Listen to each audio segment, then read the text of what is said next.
Le bilan est dramatique et il s'alourdit d'heure en heure. Il y a à ce stade au moins 820 morts. Ludovic Deslandes, Isabelle Heusen. Des serrettes d'ambulance et partout dans la ville, des bâtiments effondrés, des voitures ensevelies sous les gravats. Un tremblement de terre vient de secouer Marrakech en pleine nuit. Tout bougeait dans la maison.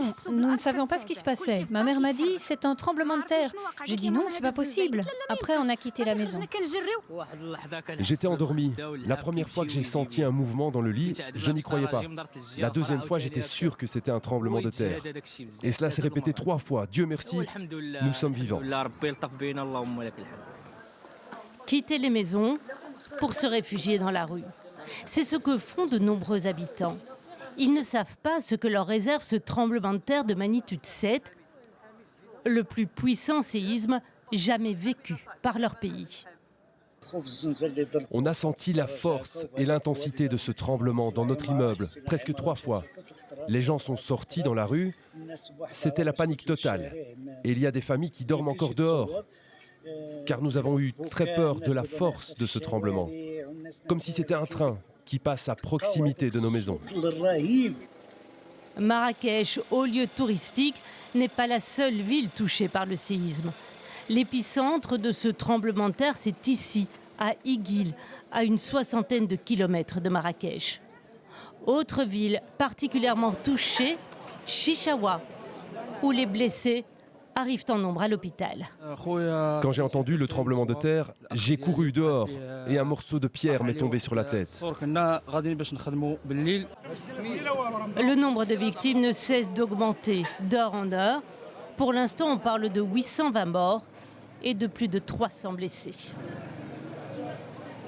Et vous l'avez entendu, l'épicentre du séisme se trouve au sud-ouest de Marrakech. Dans les montagnes, certains villages ont été durement touchés. On a pu joindre notre correspondant sur place, Sédic Kalfi. Il s'est rendu ce matin au village de Moulay Brahim. Il nous décrit la situation sur place.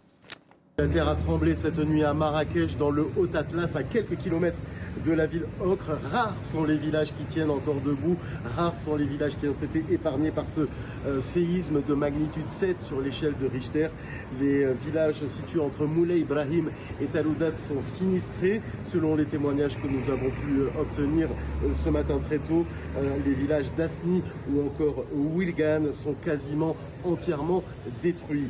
D'importants moyens ont été mobilisés tout au long de la nuit pour venir en aide aux sinistrés. Si les habitants ont bien entendu dû se débrouiller dans les premières heures, faute de route accessible pour pouvoir leur faire parvenir cette aide, ils ont enfin réussi à recevoir des secours au fil de la nuit. Ambulances, gendarmerie royale et même des hélicoptères de la gendarmerie royale ont été envoyés dans les villages les plus enclavés. Nous avons ce matin pu rejoindre non sans mal le village de Moulay Ibrahim qui est lui-même sinistré. C'est une ambiance de chaos, de désolation dans ce village et de fuite des villageois qui descendent vers la ville et qui ne veulent pas rester dans la montagne. Entre maisons effondrées, on retrouve dans les rues des cadavres entreposés sous des couvertures avec leurs proches à leur côté qui espèrent les enterrer au plus vite. À Marrakech, beaucoup ont dormi dans la rue cette nuit et beaucoup comptent encore y rester de peur de nouvelles répliques et de peur de rentrer chez eux. Voilà pour la situation dramatique sur place. Et vous le savez, il y a en Belgique une importante communauté marocaine. Depuis ce matin, ils sont donc nombreux à scruter les informations en provenance du Maroc. Bonjour Corentin Laurent. Vous êtes allé ce matin à la rencontre de cette communauté belgo-marocaine. Tout à fait, Laurent, ici.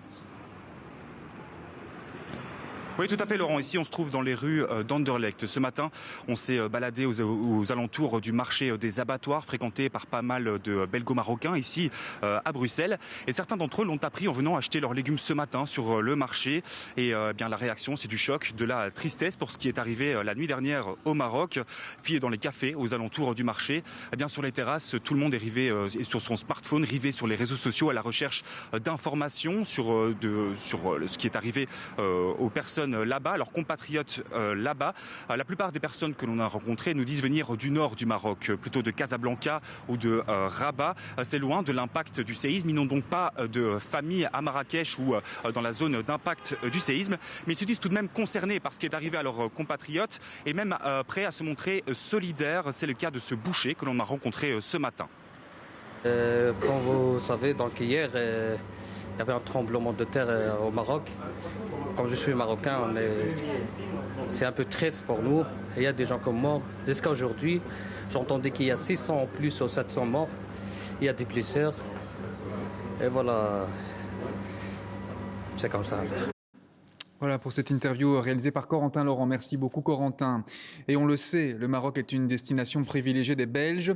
De nombreux d'entre eux sont d'ailleurs actuellement sur place. Pascal Boustamente, vous êtes devant les affaires étrangères.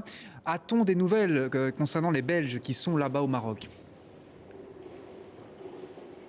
Eh bien oui, je me trouve ici devant le service public fédéral Affaires étrangères et c'est ici que l'on compile les informations sur les ressortissants belges qui se trouvent au Maroc. Évidemment en relation avec notre ambassade, l'ambassade de Belgique à Rabat qui est en première ligne sur ce dossier.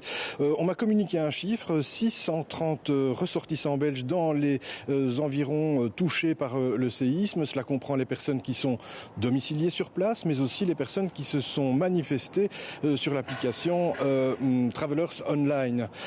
Alors, ce chiffre va évidemment évoluer puisque on a ouvert ici un call center avec un numéro d'urgence, le 02 501 4000, consacré vraiment uniquement à cette affaire au Maroc, pour que les gens qui ont des inquiétudes ou des informations à donner sur des ressortissants belges là-bas puissent le faire. Donc le 02 501 4000. Alors le tour opérateur TUI a également des vacanciers belges sur place, 204 dans les environs de Marrakech, 227 à Agadir. Et là, selon le tour opérateur, pas de blessés à déplorer pour l'instant. Je peux encore vous dire que la ministre des Affaires étrangères, Adja Labib, a pris contact avec son homologue marocain afin d'offrir l'aide de la Belgique. Alors, à savoir comment cette aide va s'exprimer concrètement, ça il faudra attendre encore un petit peu de temps, le temps que le gouvernement marocain établisse la liste de ses besoins et en fasse part à la communauté internationale.